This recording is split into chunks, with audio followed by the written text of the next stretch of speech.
Boa noite a todos. Sejamos assim todos muito bem-vindos a este dia, a este nosso encontro, né? A continuação do estudo bíblico do livro dos Atos dos Apóstolos. A você que nos acompanha através dos nossos canais, através das nossas mídias sociais, através do nosso Instagram, seja muito bem-vindo. Uma boa noite para você. A você que está aqui presencialmente, acolho a cada um assim com um abraço fraterno em Cristo Jesus. Que a paz, assim, a graça e a paz vinda do coração de Deus alcance também os vossos corações. Eu quero convidar você a ficar de pé, você que aqui está, você também que nos acompanha. Fique de pé para que nós juntos possamos dar início a mais esta noite de graças e bênçãos que o Senhor tem a derramar para nós através deste momento de estudo bíblico. Nós estamos reunidos em nome do Pai, do Filho e do Espírito Santo. Amém. Vinde, Espírito Santo, e enchei os corações dos vossos fiéis, acendei neles o fogo do vosso amor. Enviai, Senhor, o vosso Espírito, e tudo será criado, e renovareis a face da terra. Oremos. Ó Deus, que instruíste os corações dos vossos fiéis com a luz do Espírito Santo, fazei que apreciemos retamente todas as coisas, segundo o mesmo Espírito, e gozemos sempre de sua consolação. Por Cristo, Senhor nosso. Amém. E com esta certeza de que o Espírito Santo se faz presente aqui em nosso meio, nós vamos cantar essa canção, dizendo ao Senhor que nós queremos ser obedientes à sua voz. E nós só podemos ser obedientes quando nós conhecemos, quando nós temos assim intimidade para aquele com que nos fala. E assim para nós a igreja nos falará através do irmão, através dos escritos, através das sagradas escrituras. E assim nós seremos cada vez mais obedientes no amor ao Senhor, através desse estudo bíblico. Obedecer a tua voz, derrama teu Espírito sobre todos nós. Senhor, eu quero mergulhar, me comprometer, entrar na intimidade do teu coração, derramar em nós tua unção, derramar o teu amor aqui, derramar o teu amor aqui. Vai chover sobre nós água viva, derramar o teu amor aqui, derramar o teu amor aqui. Vai chover sobre nós água viva. Uma igreja renovada, povo santo reunido, povo santo reunido, famílias restauradas, famílias restauradas, pelo poder do teu Espírito. Ergue tuas mãos, ergue teus braços e canta. Derrama o teu amor aqui, derrama o teu amor aqui. Vai chover sobre nós água viva. Derrama o teu amor aqui, derrama o teu amor aqui. Vai chover sobre nós água viva. Na certeza de que o Senhor derrama sobre nós água viva, água que cura, água que liberta, água que nos restaura, porque sim, a água viva é o próprio Jesus. E nessa certeza de que Ele derrama sobre nós esta água viva, nós queremos convidar o nosso querido irmão Juarez para que nós possamos rezar por ele, pedindo que a água viva venha ao encontro do seu coração, que ele não tenha sede,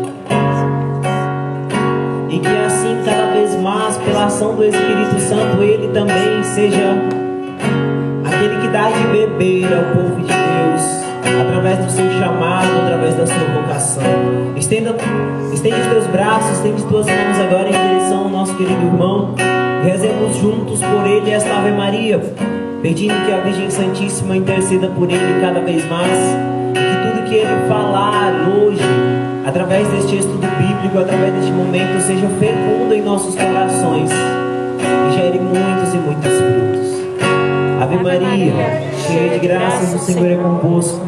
Bendita sois vós entre as mulheres, bendito é o fruto do vosso ventre, Jesus. Santa Maria, Mãe de Deus, rogai por nós, pecadores, agora e na hora de nossa morte. Amém.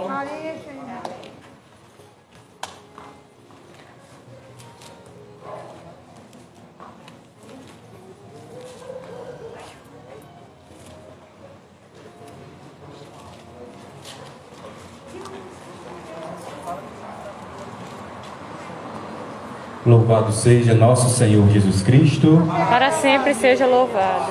Boa noite a todos. Boa noite. Sejamos todos bem-vindos, nós que estamos aqui nessa comunidade paroquial de São Francisco, você que nos acompanha pelo Instagram do nosso grupo de oração Sacerdote, sejamos todos bem-vindos, cumprindo aí essa dinâmica do nosso estudo bíblico do livro dos Atos dos Apóstolos. Nós vamos dar continuidade àquilo que nós iniciamos na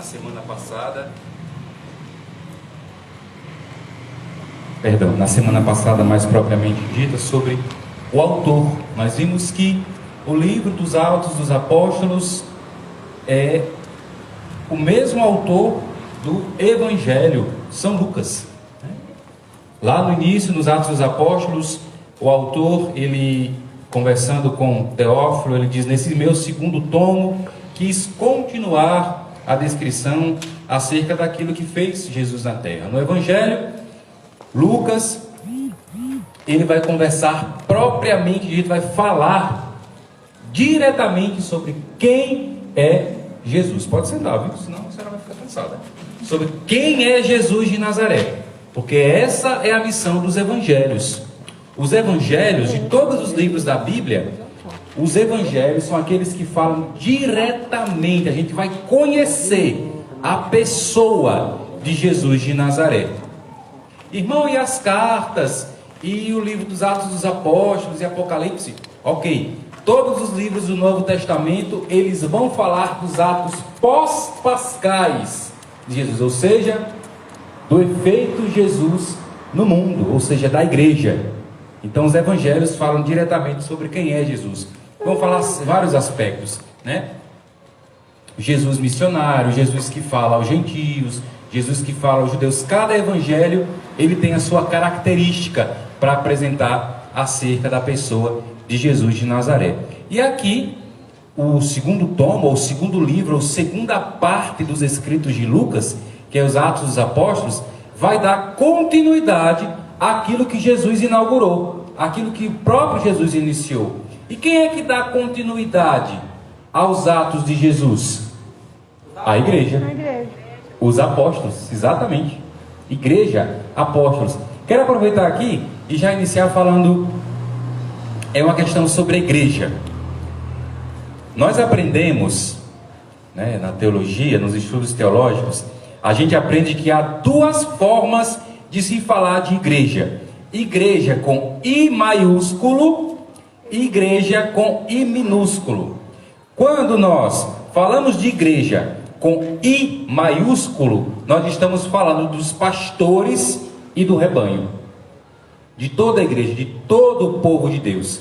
Igreja com I maiúsculo está se falando dos pastores e do rebanho, ou seja, dos bispos, dos padres, dos diáconos, dos religiosos, leigos e leigas.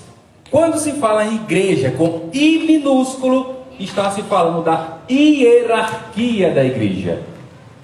E quem é da hierarquia da igreja? A hierarquia da igreja é composta pelos pastores, ou seja, pelos bispos e pelos padres e pelos diáconos. Irmão, e o Papa? O Papa é um bispo. O Papa é um bispo, o primeiro dos bispos. Papa, cardeal, arcebispo, são todos títulos que são dados ao bispo. O Papa, de todos os bispos, só existe um que tem este título, que é o Papa, o bispo de Roma. Há vários bispos que têm o título de cardeal, porque são aqueles que trabalham mais diretamente com o Papa, e há alguns bispos que são arcebispos, porque eles estão à frente de uma igreja maior de um determinado estado. Por exemplo, no Piauí, nós temos apenas um arcebispo, porque a igreja maior do Piauí é a igreja de Teresina. Na Bahia, por exemplo, nós temos 3 arcebispos, porque lá há 3 grandes igrejas, né, por regiões, e assim sucessivamente, tá certo? Então, isso tem um pouquinho a ver, um pouquinho não, tem tudo a ver aqui com este tema de hoje, dessa continuidade que a gente está dando aqui em nossa conversação, em nossas formações acerca do livro dos Atos dos Apóstolos e deste nosso autor comum ao Evangelho de Lucas e ao livro dos Atos. Por falar em comum, há temas que são comuns entre o Evangelho de Lucas e o livro dos Atos dos Apóstolos. Eu pedi a alguns irmãos que lessem algumas passagens. Eu vou fazer aqui a citação, esses irmãos já têm essa consciência que precisam ler para nós, para dinamizar aqui um pouquinho, e a gente vai ver que há temas que são próprios do autor, que ele fala tanto no Evangelho como também no livro dos Atos dos Apóstolos. Por exemplo, o tema sobre batismo no Espírito Santo e fogo, Lucas 3 e depois Atos 2, de 1 a 14. Por favor.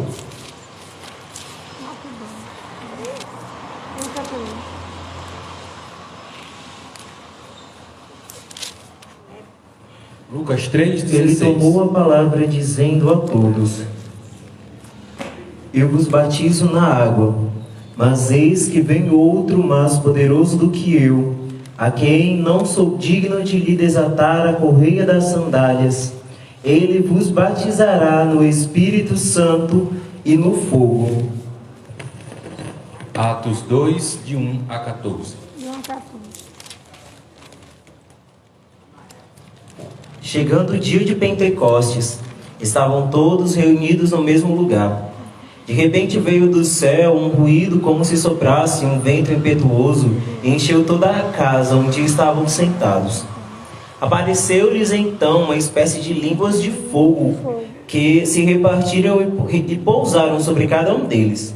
Ficaram todos cheios do Espírito Santo e começaram a falar em outras línguas, conforme o Espírito Santo lhes concedia que falassem.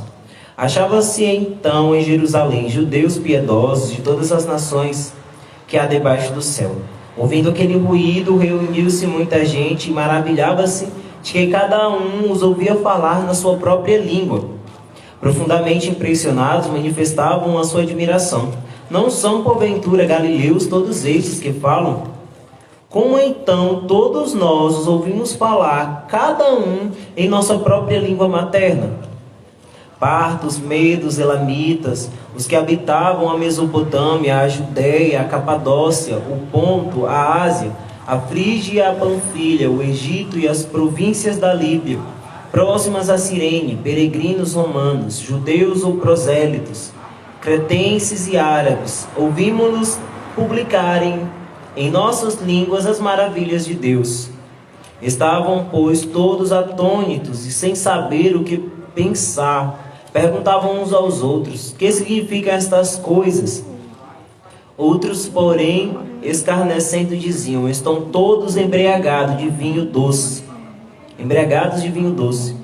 Pedro, então, pondo-se de pé, em companhia dos 11, com voz forte lhes disse: homens da Judéia, e vós todos que habitais em Jerusalém, seja-vos isto conhecido e prestai atenção às minhas palavras.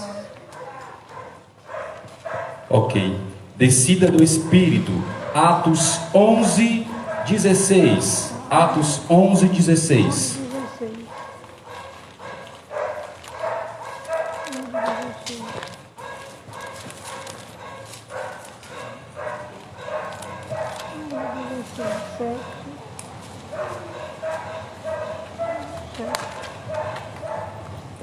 Lembrei-me então das palavras do Senhor quando disse: João batizou em água, mas vós sereis batizados no Espírito Santo. Pronto, agora o centurião romano. Centurião romano, Lucas 7, 1 a 10. Primeiro Lucas 7, de 1 a 10, depois Atos 10. Centurião romano. Tendo Jesus concluído todos os seus discursos ao povo que escutava, entrou em Cafarnaum. Havia lá um centurião que tinha um servo a quem muito estimava e que estava à morte.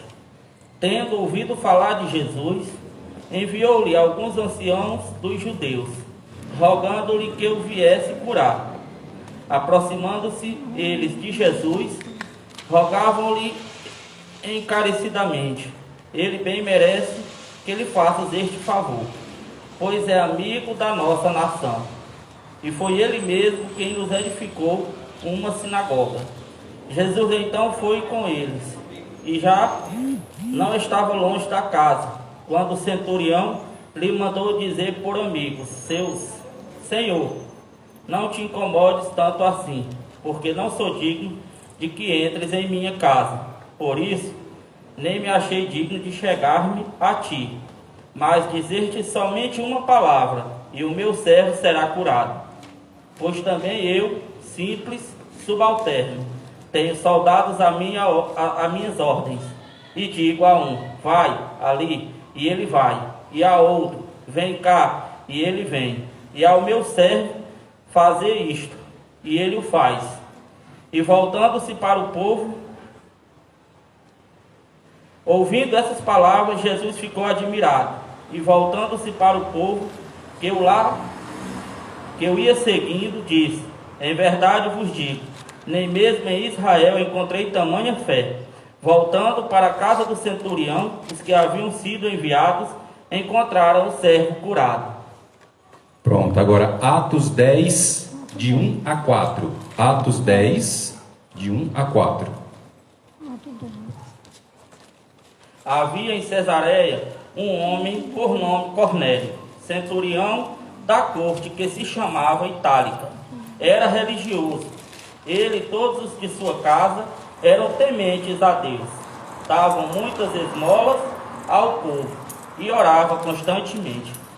Este homem viu claramente numa visão, pela hora 9 do dia, aproximar-se dele um anjo de Deus e o chamar Cornélio. Cornélio fixou nele os olhos e, possuído de temor, perguntou: que há, Senhor? O anjo replicou: as tuas orações e as tuas esmolas subiram à presença de Deus, como uma oferta de lembrança. Pronto, obrigado. Agora, outro tema. Quando Jesus ressuscita uma menina, Lucas 8, uma ressurreição temporal aqui. Lucas 8, dos versículos 49 a 56. Lucas capítulo 8, versículo 49 a 56. Enquanto ainda falava, veio alguém e disse ao chefe da sinagoga: tua filha acaba de morrer. Não incomodes mais o mestre. Mas Jesus o ouviu e disse a Jairo: não temas, crê somente, e ela será salva. Quando Jesus chegou a casa, não deixou ninguém entrar com ele, senão Pedro, Tiago, João, com o pai e a mãe da menina. Todos, entretanto, choravam e se lamentavam. Mas Jesus disse: não choreis, a menina não morreu, mas dorme. Zombavam dele, pois sabiam bem que ela estava morta. Mas, segurando ele, a mão dela, disse em alta voz: menina, levanta-te. Voltou-lhe a vida e ela levantou-se imediatamente. Jesus mandou que lhe dessem de comer. Seus pais ficaram tomados de pasmo. Jesus ordenou-lhes que não contassem a pessoa alguma o que se tinha passado, Palavra da salvação. Glória a Deus. Atos 9, em vez de 36, na seção 40, de 40 a 42 apenas. Atos 9, 40 a 42.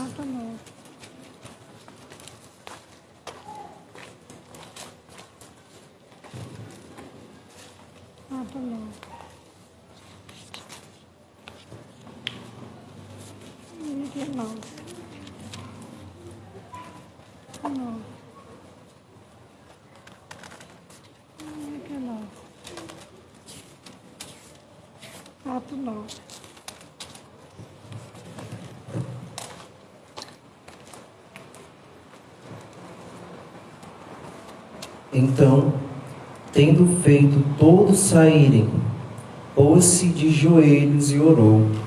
Voltando-se para o corpo, disse: Tabita, levanta-te. Ela abriu os olhos e, vendo Pedro, sentou-se. Ele a fez levantar-se, estendendo-lhe a mão. Chamando os irmãos e as viúvas, entregou-lhe viva. Esse fato espalhou-se por toda a Jope e muitos creram no Senhor. Pronto, agora um outro tema, visão gloriosa. Lucas 9, de 28 a 36. Enquanto quem for ler vai procurando, só para a gente prestar atenção numa coisa aqui, ó. Nesse episódio da ressurreição da menina, no Evangelho, quem é que faz a menina ressuscitar? Jesus. Nos Atos dos Apóstolos, quem é que ressuscita a menina? Jesus, só que através de Pedro. É Pedro que ordena. Olha aí a continuidade, né? Olha aí a continuidade da ação. Da ação de Jesus. Da ação de Jesus. Agora é a igreja quem faz. Jesus faz em nome dele mesmo. E agora é a igreja quem faz. Quem ficou na terra, como vai dizer o Papa Bento XVI, para impedir o avanço do inferno na terra, foi a igreja. Porque Jesus já voltou para o céu. Agora é a hora da igreja agir. E quem é a igreja? Os bispos, os padres, os religiosos, os leigos e leigas, todos os batizados e batizadas. É a nossa vez agora de colocar, de fazer com que a graça de Deus aconteça, né? Uns 8 dias após ter dito essas palavras, Jesus tomou consigo Pedro, João e Tiago e subiu a montanha para rezar. Enquanto rezava, seu rosto mudou de aparência e sua roupa ficou branca e brilhante. E eis que 2 homens conversavam com ele, eram Moisés e Elias, que apareceram gloriosos e falavam do êxito dele, que aconteceria em Jerusalém. Pedro e seus companheiros dormiam profundamente. Quando acordaram, viram a glória de Jesus e os 2 homens que estavam com ele. Quando os 2 iam se afastando, Pedro disse a Jesus: Mestre, é bom estar por aqui. Vamos armar 3 tendas, uma para ti, uma para Moisés e outra para Elias. Ele não sabia o que estava dizendo. Ainda falava quando veio uma nuvem e os cobriu com sua sombra. Ao entrarem na nuvem, ficaram com medo. E veio da nuvem uma voz que dizia: Este é o meu filho escolhido. Ouçam-nos. Assim que a voz se ouviu, Jesus ficou sozinho. Os discípulos ficaram em silêncio e nestes dias não contaram a ninguém nada do que tinham visto. Pronto, agora aí tem 2 leituras, né? De Atos 7 e depois Atos 9. Mas lê somente Atos 7, Atos 7 de 55 até o 60. Tá certo? Pode ler essa perícope toda aí. Atos 7, 55 a 60. Repleto do Espírito Santo, Estevão fixou os olhos no céu e viu a glória de Deus, e Jesus de pé à direita de Deus. Então disse: Estou vendo os céus abertos e o Filho do Homem de pé à direita de Deus. Eles deram fortes gritos, taparam os ouvidos e avançaram todos juntos contra Estevão. para fora da cidade e começaram a apedrejá-lo. As testemunhas deixaram seus mantos aos pés de um jovem chamado Saulo. Enquanto o apedrejaram, Estevão repetia esta invocação: Senhor Jesus, recebe o meu espírito. Depois caiu de joelhos e gritou forte: Senhor, não os condenes por este pecado. E ao dizer isto, adormeceu. Pronto? Agora sobre a tempestade acalmada. Lucas 8, de 22 a 25. Lucas 8, 22 a 25. Tempestade acalmada. Outro tema comum nestes dois livros. E aconteceu que, num destes dias, Jesus entrou numa barca com os discípulos e disse-lhe: Vamos atravessar para a outra margem do lago. E partiram. Enquanto navegavam, Jesus dormiu. Desceu então uma tempestade de vento sobre o lago. A barca se enchia de água e eles corriam perigo. Foram a Jesus e o acordaram, dizendo: Mestre, mestre, estamos morrendo. Jesus acordou e ameaçou o vento e a fúria das ondas. A tempestade parou e houve grande calmaria. Então lhe perguntou: Onde está a fé de vocês? Onde está a fé que vocês têm? Com medo e espantados, eles diziam entre si: Mas quem é este que manda até nos ventos e nas ondas e eles lhe obedecem? Agora, Atos 27, de 13, pode ser de 13 até o 20, de 13 a 20. Atos 27, 13 a 20. Nós estamos vendo aqui a tempestade acalmada, o tema da tempestade. Quando o vento sul começou a soprar levemente, eles pensaram que poderiam realizar o que havia planejado. Levantaram âncoras e foram costeando Creta, mais de perto. Pouco depois, desencadeou-se do lado da ilha um furacão chamado Euroaquilão. O barco foi arrastado e, como não podiam navegar contra o vento, nos deixamos levar por ele. Passando rente a uma pequena ilha chamada Cauda, com dificuldade conseguiram recolher o bote. Após tê-lo içado, os tripulantes usaram os recursos de emergência, amarraram o navio com as cordas de segurança.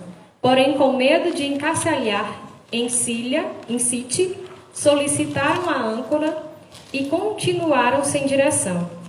No dia seguinte, batidos furiosamente pela tempestade, começaram a jogar a carga ao mar. No terceiro dia, com as próprias mãos lançaram ao mar até o equipamento do navio. Nem o sol, nem as estrelas apareceram por vários dias, e a tempestade continuava a bater forte, de modo que estavam perdendo toda a esperança de nos salvar. Ok. Outro tema agora, subida de Jerusalém. Aí vocês têm Lucas 9, 31 a 51, mas na verdade vai ser Lucas 9, de 51 até os 55. Lucas 9, 51 a 55, por favor.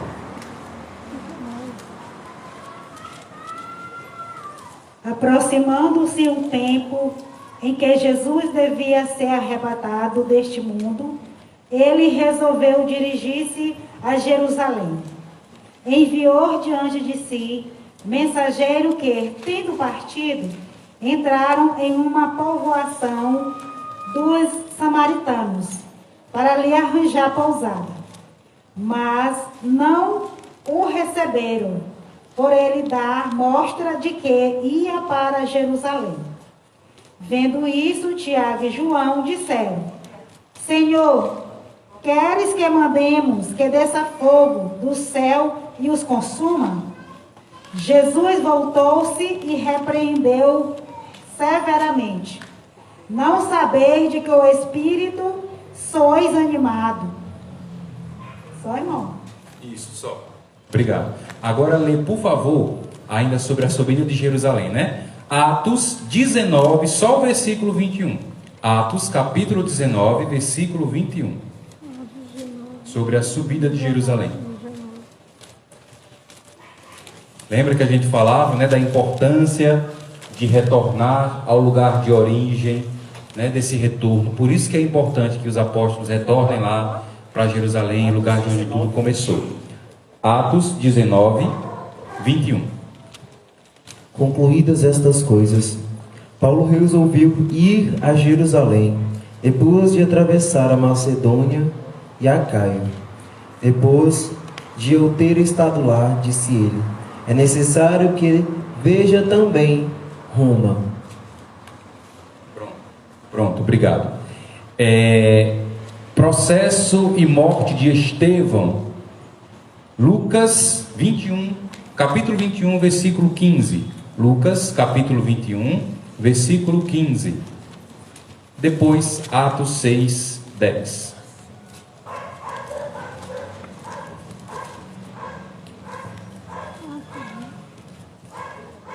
Porque eu vos darei uma palavra cheia de sabedoria, a qual não poderão resistir nem contradizer os vossos adversários. Pronto, agora Atos 6, 10. Ainda sobre o mesmo tema. Atos 6, 10. Não podiam, porém, resistir à sabedoria e ao Espírito que o inspirava. Pronto, muito bem. Agora outro tema. Perante o grande conselho. Lucas 22, 15 e depois Atos 6, 12 e 13. Disse-lhes: tenho desejado ardentemente comer convosco esta Páscoa, antes de sofrer. Do Atos 6, 12 a 13.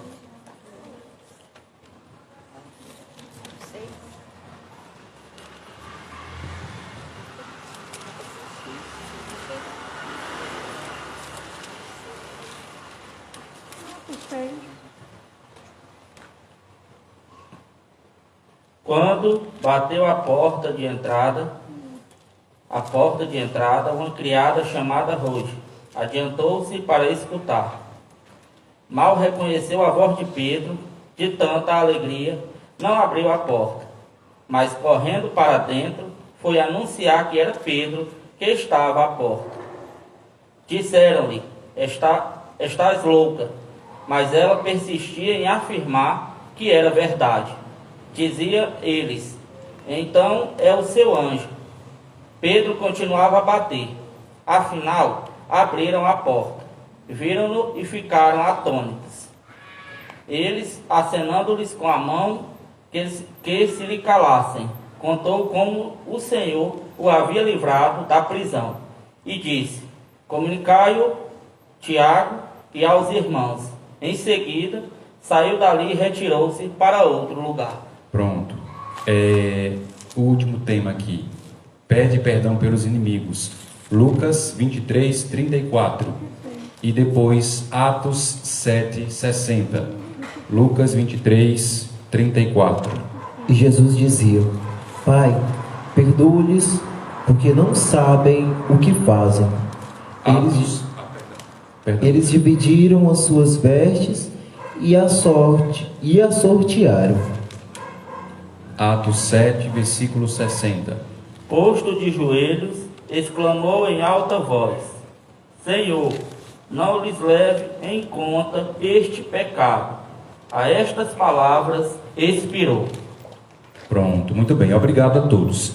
Então aqui são temas caros a Lucas, né, ao evangelista Lucas, e ele traz aqui Jesus agindo e a igreja agindo. No evangelho a gente vê a própria ação de Jesus. A própria ação de Jesus. E no livro dos Atos dos Apóstolos a gente vê a igreja agindo da mesma forma. Nesse último tema aí, quem é que pede perdão pelos inimigos no evangelho? Jesus. Em Atos dos Apóstolos, no capítulo 7, Quem é que pede perdão pelos inimigos? Estevão, né? Primeiro mártir da igreja. Estevão, olha só, Estevão, ele não era apóstolo. Estevão, ele era diácono. É tanto que Estevão, ele é o padroeiro dos diáconos. Lembra que eu falava na semana passada de uma conversa que eu tive com um irmão, e o irmão dizendo que deveria ser Atos de Paulo? Eu disse, não, aí você vai estar reduzindo a ação somente de Paulo. É lógico que há todo um protagonismo. Há o protagonismo de Pedro, há o protagonismo de Paulo, há o protagonismo de Tiago, de André, de João, mas tiveram outras pessoas, outros irmãos e irmãs que também agiram, né? Aqui no caso nem apóstolo era, ele era um diácono, ele era auxiliar, e tantos outros auxiliares que ajudaram e também que protagonizaram tantas ações dos apóstolos. E aqui a prova disso é Pedro. Então, é Estevão. Então aqui o que a gente quer mostrar é que quem faz as vezes de Jesus é a igreja. Por isso que o Senhor, daqueles 72 discípulos, ele pegou 12 e colocou junto dele e partilhou diretamente o sacerdócio dele com eles. Por isso que o bispo, ele participa diretamente do sacerdócio de Jesus Cristo. E por que ele chama esses 12? E dá a eles toda a autoridade, a palavra que diz isso. Ele chamou os 12 e deu a eles toda a autoridade. É por isso que depois os apóstolos têm a autoridade de nomear os diáconos. É por isso que os apóstolos têm a autoridade de promoverem, digamos assim, a outros a condição de apóstolo. Lembra que eram 12 apóstolos e depois Judas saiu do colégio apostólico porque ele traiu Jesus, né? E acabou se suicidando. Irmão, como é que o senhor sabe que Judas se suicidou? Tem na Bíblia? Está aqui escrito na Bíblia. Qual é o evangelho que está escrito que Judas se suicidou? Nenhum. Não está no cânon bíblico. Está nos evangelhos apócrifos. O que são esses evangelhos apócrifos? São evangelhos que não foram colocados aqui no cânon bíblico, porque, gente, eram muitos escritos. Então a igreja minuciosamente ela precisou escolher aquilo que é mais importante não, mais relevante para a nossa tentativa de conhecimento de Deus. Mas há evangelhos de Pedro, há evangelhos de Madalena, há escritos dos apóstolos, né? Há escritos dos patriarcas, há muitos outros livros escritos que não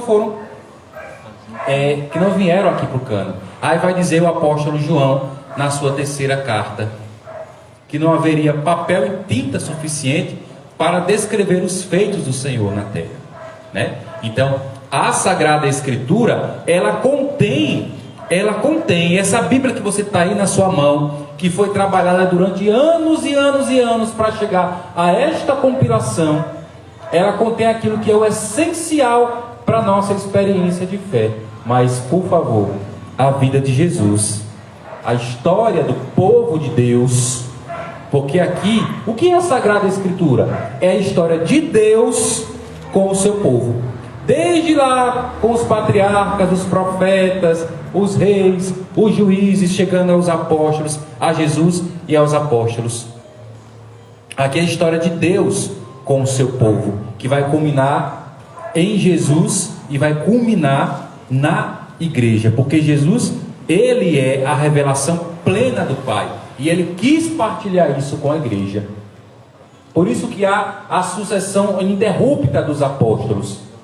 Por isso que hoje, até hoje, nunca deixou de existir na face da terra apóstolo. Até hoje. Os bispos, que são sucessores dos apóstolos, vêm de toda uma tradição. Desta tradição que a gente está vendo aqui no livro dos Atos dos Apóstolos. É daí de onde vêm os bispos. O bispo não, o episcopado não é uma invenção da igreja. O episcopado é uma missão inaugurada por Jesus. Inaugurada por Jesus. Jesus, ele é o bispo por excelência. O que quer dizer a palavra bispo? Bispo quer dizer cabeça. Ele é o cabeça por excelência, né? Então, é uma curiosidade bem interessante a gente ver esses temas que são bem pertinentes a Lucas, né? Jesus agindo e depois da mesma forma a igreja agindo. Não é à toa que Jesus disse, né? Vocês farão muito mais coisas do que eu, porque a igreja teve muito mais tempo de fazer do que o próprio Jesus. Jesus passou 3 anos da sua missão terrena. A igreja está aí no mundo há quantos anos? Há exatamente 2021 anos, né? Ok até aqui, pessoal? Tranquilo? Vamos continuar aqui sobre o conteúdo, o objetivo e o conteúdo do nosso livro dos Atos dos Apóstolos. Se aqui puder me arrumar um pouquinho de água, eu agradeço, por favor. Vamos lá, objetivo e conteúdo. No seu evangelho, Lucas preocupou-se em mostrar que Deus visitou o seu povo no Cristo Jesus, segundo as Escrituras. Em todo o evangelho, Lucas descreveu a missão do Messias, ou seja, a missão de Jesus, como uma grande subida para Jerusalém, que é a cidade do Deus Altíssimo, que é o centro da fé judaica. Foi lá em Jerusalém que Jesus começou a sua ação. Jerusalém é a cidade do Deus Altíssimo. Lembra que antigamente, Deus agia num lugar específico? Era naquele lugar ali que Deus agia, lá em Jerusalém. Depois que a ação de Deus se universaliza. E quem é que vai universalizar a salvação de Deus? A igreja. É a igreja. O anúncio começou primeiro em Jerusalém. É como toda experiência pastoral. Por exemplo, a renovação carismática. A renovação carismática, ela não começou no mundo todo, não. É porque me fugiu agora o nome da cidade que iniciou. Como? Duquesne, nos Estados Unidos, né? Nos Estados Unidos. Iniciou lá, uma experiência de oração. E depois se espalhou por toda a terra. E assim tantas outras pastorais e tantos outros movimentos. Legião de Maria, Mãe Rainha e etc, etc. A igreja foi do mesmo jeito, minha gente. É porque tem gente que pensa que a Bíblia caiu do céu assim. Está aqui a Bíblia. Não.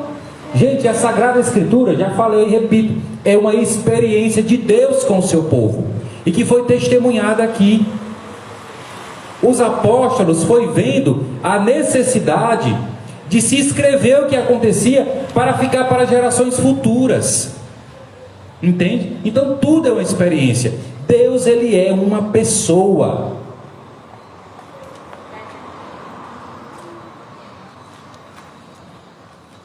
Água boa. E só gente se relaciona. O nosso Deus é gente, né? Então é muito interessante, é muito importante para que a gente tenha isso em mente, para que a nossa fé não seja uma fé infantil. A nossa fé precisa ser uma fé madura. É Deus quem faz? Sim, é Deus quem faz. É Deus que tudo pode? Sim, é Deus que tudo pode. É Deus que é o Senhor de todas as coisas? Sim, Deus é o Senhor de todas as coisas. Mas eu preciso colaborar com Deus. Eu tenho que fazer a minha parte. Aí tem gente que diz assim, ó, como está escrito, faz por ti que eu te ajudarei. Não tem isso na Bíblia não, viu? Não tem isso não, isso é um provérbio popular. Mas de fato, faz por ti que eu te ajudarei. Busca, é necessário uma busca. Se a gente quiser ter o nosso coração curado, a gente precisa buscar a Deus. É necessário uma busca. A realização da nossa vocação tem que buscar, seja ela qual for, sacerdotal, religiosa, leiga, matrimonial, é preciso buscar. Preciso buscar. Eu sinto no meu coração que eu quero ser um pregador. Pois então busque informação, busque a confirmação da comunidade, se esforce, né? É uma busca. Vamos lá, continuando. Sendo então uma comunidade do seu evangelho, Lucas, ele estrutura depois os Atos dos Apóstolos como um complemento ao que eu acabei de falar, como um complemento da universalidade da salvação. Começou no lugar, começou aonde? Em Jerusalém, porque era lá que Deus agia. Quando o povo queria conversar com Deus, para onde é que o povo ia? Jerusalém. Para Jerusalém. E especificamente para onde? Para o templo. Só tinha como falar com Deus no templo. Depois vai universalizar tudo isso. Eis que procura adoradores, os verdadeiros adoradores adorarão ao Pai em espírito e em verdade. Vai haver toda a desconstrução do templo. Deus não age só no lugar específico, não. O Espírito de Deus está em todos os lugares. Os 7 Espíritos de Deus. Por favor, quando você ouvir essa expressão, os 7 Espíritos de Deus, não é que Deus tem 7 Espíritos, não. É porque o número 7, nas Sagradas Escrituras, tem um significado de plenitude. Há os 7 continentes e tal. Então Deus age em todos os lugares, né? Então não é mais só no templo, não. É tanto que Jesus rompe a relação com o templo. Ele rompe. A igreja ela não nasceu com um templo, não. Onde era a igreja? Nas casas. Onde é que acontecia a missa? Nas casas. E família? Era nas casas. Não tinha igreja, não. Igreja, templo, não. Igreja era o povo. Jesus não queria que tivesse templo, não. Vixe, irmão, e agora? Foi uma necessidade pastoral. Porque graças a Deus, a igreja cresceu tanto, que não teve mais como estar fazendo missa na casa do povo. Imagina aí, todo domingo missa na casa de tia Bia, na casa da Conceição, na casa da Dona Marilene. Não tinha como. Cabe lá na Conceição, umas 200 pessoas, 300, 500, não dá. Festa de São Francisco esse ano vai ser na casa de Dona Marilene. Dá, Dona Marilene, umas 1.500 pessoas lá? Não dá. Foi uma necessidade pastoral, né? Uma necessidade pastoral. Mas o Senhor, Ele age em todo lugar. Você pode ter uma experiência de Deus em seu trabalho. Você pode ter uma experiência de Deus na sua escola. Você pode levar a Deus aonde quer que você vá. Porque o Espírito de Deus está em todo lugar. A mesma missa que é realizada numa capela tão bonita, desse jeito, ela é realizada com toda a glória, debaixo de um pé de árvore aí, no meio dos matos aí. Quantas vezes já participei de missa debaixo de um pé de árvore? Quantas pregações lindas do Padre Moisés, ou do Padre Aloísio, ou mesmo de Dom José Rodrigues, eu já ouvi lá no interior da Bahia, que eles iam celebrar em comunidades que não tem capela. Cheio de gente, um montão de gente, lá debaixo dos pés de algaroba, dos pés de umbu, né? Oi? Dos pés de juazeiro, é verdade, né? O mesmo Senhor, né? Mas a necessidade pastoral fez com que a igreja erguesse o templo para acomodar as pessoas, e isso é bom, graças a Deus. Graças a Deus. Agora a gente se perdeu aí num probleminha que a gente precisa resolver. E os papas têm tentado resolver isso muito, principalmente este último Papa, Francisco. Nós precisamos sair de dentro da igreja e evangelizar. Ainda não, porque tem pandemia. Mas a gente precisa sair dentro da sacristia. A gente não pode ser cristão somente do culto, não. A gente precisa sair para evangelizar. E graças a Deus, muitas pastorais, muitos movimentos fazem isso, né? Entenderam que aqui a gente busca toda a força, toda a graça, fazer experiência com Deus e com a comunidade e anunciar também, né? Dá só uma carreirinha aqui que meu tempo já está acabando. Pessoal, ok até aqui? Deu para entender? Pronto. Assim como em Jesus, todas as promessas elas foram cumpridas. Todas as promessas elas foram cumpridas. depois da Páscoa e do Pentecostes. É o tempo do testemunho universal sob o impulso do Espírito Santo, como está lá em Atos capítulo 2. Atos 2. O que é que Atos 2 relata para nós? Pentecostes. O que é Pentecostes? A descida do Espírito Santo sobre um monte de gente que estava com medo de anunciar Jesus. Sabe por que eles estavam com medo? Presos, porque eles tinham medo que acontecesse o mesmo que aconteceu com Jesus. Eles tinham medo de serem crucificados também. Imagine aí, aqueles homens que não tinham sentido de vida nenhum, de repente fazem uma experiência maravilhosa com o Senhor. A este mesmo Senhor que eles depositam toda a fé, eles veem ele morto numa cruz, na morte mais humilhante que tinha no mundo. Na morte mais humilhante que tinha no mundo era morrer na cruz. E foi desse jeito que o Senhor, que eles depositaram toda a sua esperança, morreu. Eles ficaram com medo, não teve como. Por isso, como o Senhor sabia, que foi que o Senhor disse: não saiam de Jerusalém até vocês receberem o outro Paráclito, o outro advogado, ou seja, o Espírito. Porque sem o Espírito nada a gente pode fazer. Sem o Espírito a gente fica com medo. Sem o Espírito a gente esmorece mesmo, porque é difícil. Se é difícil para nós que não vimos o Senhor morrer na cruz, imagine para eles. Quantas vezes a gente desanima em nossa caminhada? É necessário pedir o Espírito. Aí depois que eles pediram o Espírito, aí a igreja iniciou. Aí séculos e séculos e séculos depois, nessa mesma continuidade apostólica, o que é que o Papa João 23 faz? Vamos pedir um derramamento novo do Espírito sobre a igreja. Aí chega a me arrepia. A João 23, que era um homem muito místico, estou todo arrepiado aqui, gente, é sério, que era um homem muito místico. Sabe o que ele fez? João 23.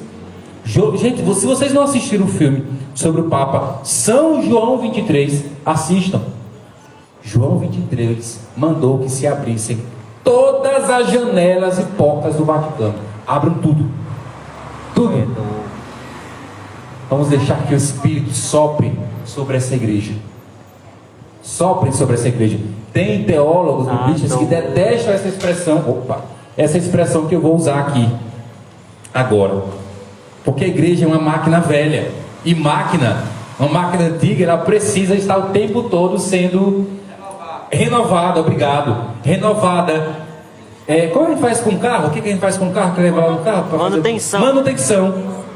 Né? É uma igreja de mais de 2000 anos, minha gente.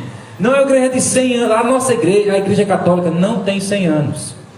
A igreja católica não tem 50 anos, nem 40 anos. 40 anos tem a Nova Jerusalém. A igreja tem 2021 anos. Precisa se renovar, mantendo a fidelidade aos apóstolos. Aí por isso que João 23 vai lá, pede para que se abrissem todas as portas. Aí dá-se início o Concílio Vaticano II. Aí tem gente que fica: vamos voltar para a missa não sei como, que não sei o que, fica reclamando. Um padre que eu acompanho no Instagram deu uma resposta maravilhosa. O povo criticando porque o Papa Francisco não é que ele proibiu a missa tridentina, mas o Papa Francisco, por exemplo, agora, porque Bento XVI ele fez com boa intenção. Quem quiser rezar a missa tridentina, que é aquela missa que não quer dizer missa de costa para o povo, não é esse o título, é versus deum, ou seja, o padre voltado para o altar, não é de costa para o povo, né? É versus deum. O Papa, que eu não me lembro agora o nome, desculpe, não lembro mesmo o nome, ele inaugurou, digamos assim, a missa versus populi, ou seja, com o padre voltado para o povo.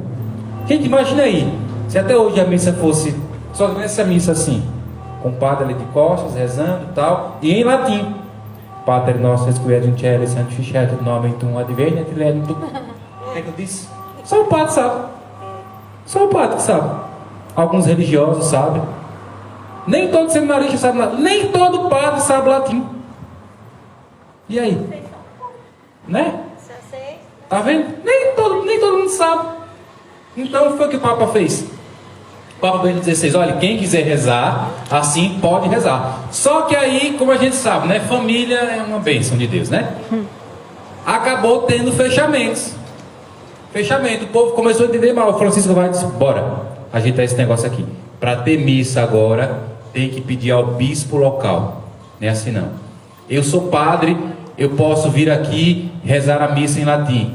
Eu, mesmo padre, eu tenho que ir lá em Dom Jacinto, tal dia, tal hora, com tal povo, pode ter a missa tridentina? Ele que vai dizer sim ou não.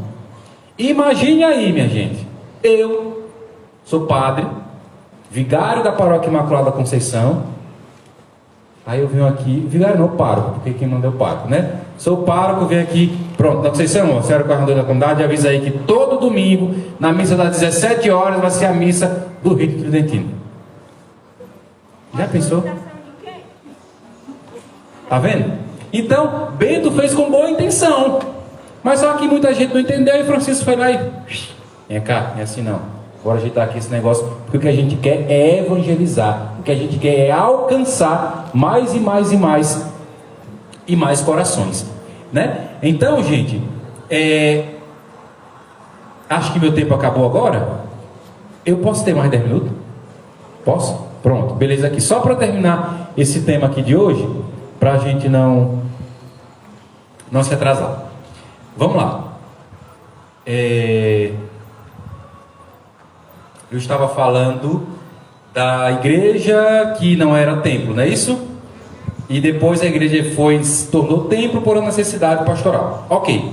Uma preocupação, que eu acabei de falar aqui, uma preocupação dos Atos dos Apóstolos é a propagação da palavra de Deus, que é o testemunho fiel do Cristo ressuscitado. Vou pedir a Gabriel já para ele ler algumas passagens sobre a propagação da palavra de Deus. Aquelas passagens lá, Gabriel, da propagação da palavra de Deus, que é o testemunho fiel de quem? Do Cristo ressuscitado. Primeiro, por meio dos 12, que são as testemunhas visíveis da missão. Depois outros, ocupando o primeiro plano do livro, Paulo, participam desse anúncio. Quem é o primeiro responsável pela igreja? É o bispo. E em cada paróquia, quem é o primeiro responsável pela paróquia? É o padre, diretamente o pároco, o que tem o título de pároco ou administrador. Ele é o primeiro responsável, mas não quer dizer que só eles que tenham que propagar, só o bispo e o pároco, não.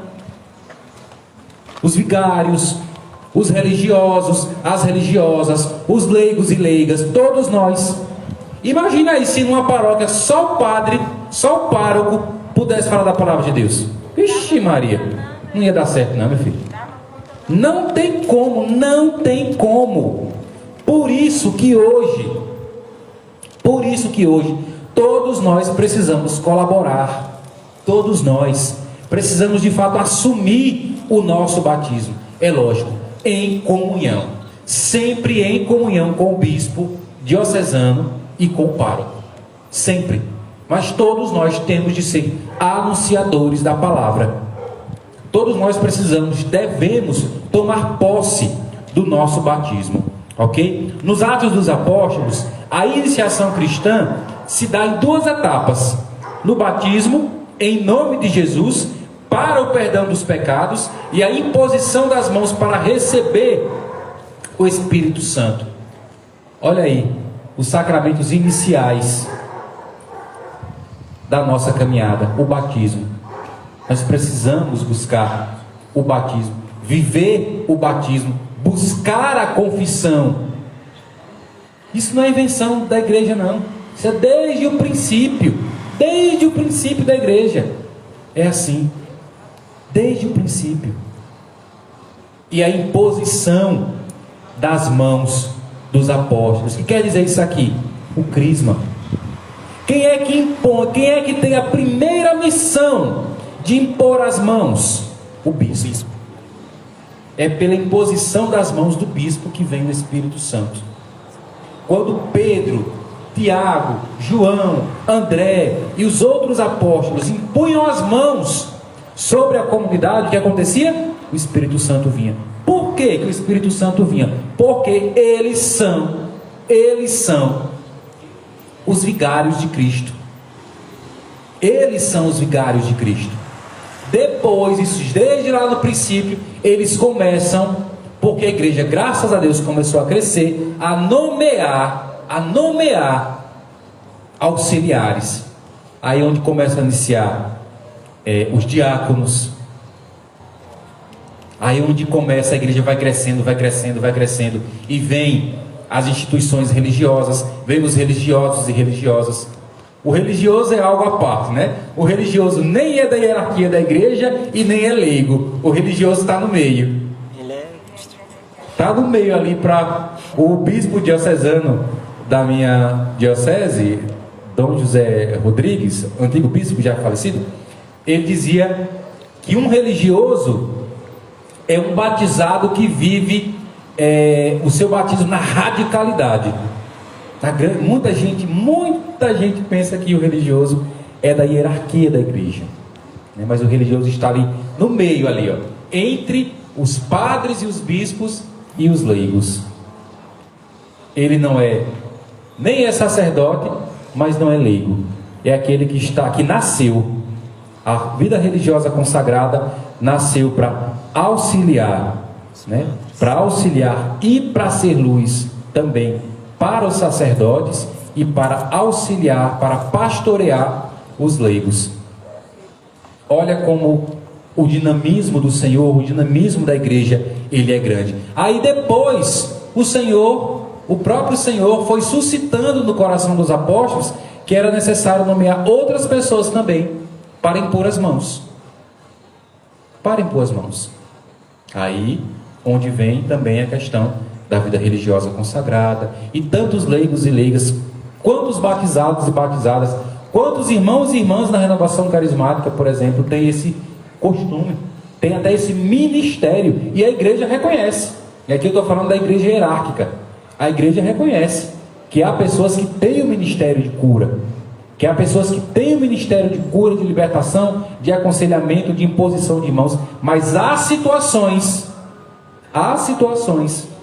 porque compartilham do ministério de Jesus, que só a imposição das mãos do bispo, só a imposição das mãos do padre, né? Gabriel, vamos ler aquelas passagens só para a gente ver a questão da disseminação da palavra de Deus. Atos dos Apóstolos 5:42. E todos os dias não cessavam de ensinar e de pregar o Evangelho de Jesus Cristo no templo e pelas casas. Atos dos Apóstolos 6, versículo 7. Divulgava-se sempre mais a palavra de Deus, multiplicava-se consideravelmente o número de discípulos em Jerusalém. Também grande número de sacerdotes aderia à fé. Atos dos Apóstolos 8, versículo 4 e versículo 25. Versículo 4. Os que se haviam dispensado iam por toda parte, anunciando a palavra de Deus. Os apóstolos, 25. Os apóstolos, depois de terem dado testemunho e anunciado a palavra do Senhor, voltaram para Jerusalém e pregavam uma boa nova em muitos lugares dos samaritanos. Atos dos Apóstolos, capítulo 9, versículo 31. A igreja gozava então de paz por toda a Judéia, Galiléia e Samaria. Estabelecia-se ela caminhando no temor do Senhor e a assistência do Espírito Santo a fazia crescer em número. Capítulo 12, versículo 24. Entretanto, a palavra de Deus crescia e se espalhava sempre mais. Capítulo 13, versículo 49. Entretanto, a palavra de Deus crescia... Capítulo 13, 49. Divulgava-se assim a palavra do Senhor por toda a região. Capítulo 15, versículo 36. Ao termo de alguns dias, disse Paulo a Barnabé: tornemos a visitar os irmãos por todas as cidades onde temos pregado a palavra do Senhor, para ver como estão passando. capítulo 19, versículo 20. Foi assim que o poder do Senhor fez crescer a palavra e tornou sempre mais eficaz. Capítulo 28, versículo 31. Pregava o reino de Deus e ensinava as coisas a respeito de Jesus, a respeito do Senhor Jesus Cristo, com toda a liberdade e sem proibição. Amém. A igreja, ela cresce ao redor de quê? Da palavra. Nós somos a igreja da palavra, mas não a igreja do livro pelo livro, da lei pela lei, da palavra, que é uma pessoa, e essa pessoa é Jesus Cristo, o nosso Deus, e Ele se relaciona conosco. O nosso Deus não está distante, Ele se relaciona conosco, e é necessário que a gente se volte para a palavra de Deus. É por isso eu começava ontem com a Dona Conceição e o Edson e o seu Costinha. O centro da liturgia na igreja são os dois altares, o altar da palavra e o altar da Eucaristia. Por isso que tudo é voltado para eles, para esses dois altares. Só tem Eucaristia porque tem palavra. A palavra é fruto, a Eucaristia é fruto da palavra de Deus. E nós precisamos retornar à palavra. Eu sei que aqui nem todos são membros da Renovação Carismática, mas como nós estamos aqui num evento que é realizado e promovido, proporcionado para todos nós dessa comunidade, porque nos deixa a paróquia, a Renovação Carismática, ela tem esse sentido. A Renovação Carismática, ela nasceu da experiência com a palavra. Eu não conheço, sinceramente, ou melhor dizendo, eu não reconheço, irmão Juarez, eu não reconheço alguém que se diga membro da Renovação Carismática Católica que não tem intimidade com a palavra de Deus, que não leia a Bíblia, que a sua Bíblia não seja marcada. Hoje, a minha Bíblia, essa Bíblia aqui, eu tenho umas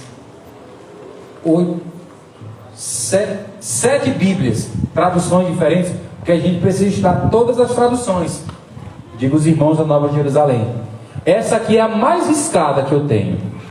Mas antes dela ser riscada como membro do Instituto Religioso Nova Jerusalém, eu comecei a riscar a minha Bíblia quando eu entrei na Renovação Carismática Católica. Porque é na Renovação Carismática Católica, e a igreja reconhece isso, viu? Na Renovação Carismática Católica, nós buscamos uma intimidade com a palavra de Deus. Mesmo que no início, hoje isso não faz mais parte, graças a Deus. Mesmo que no início a gente venha afobado naquela coisa, fazer as interpretações meia doidas, mas é porque a gente tinha sede da palavra.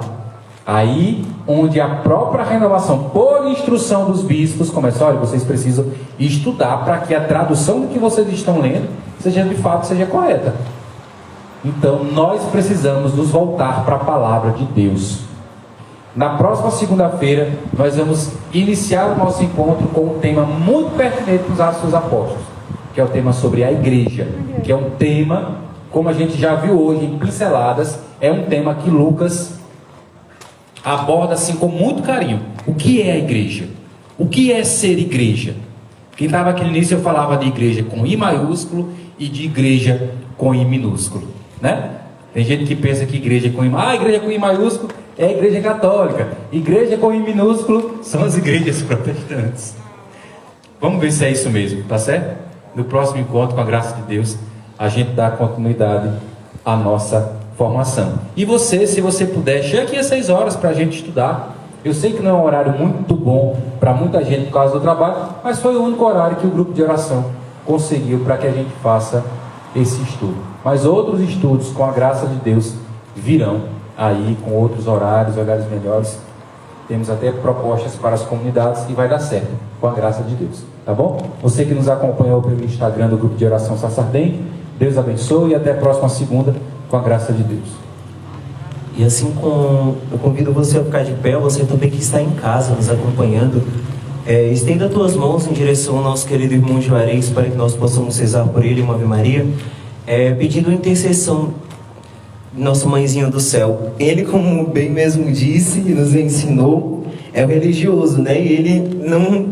O religioso não está dentro da hierarquia da igreja, porque é responsável por estar assim assessorando, cuidando, ajudando os padres, os bispos, e ao mesmo tempo também cuidando e ajudando os leigos a crescerem na fidelidade e no amor a Deus e a sua igreja. Então nós queremos pedir à Virgem Santíssima que interceda por ele, pela sua vocação neste mês, que é mês vocacional, para que ele continue firme e forte nessa missão, nesse anúncio do reino dos céus e também da Santa Igreja. Rezemos juntos. Ave Maria,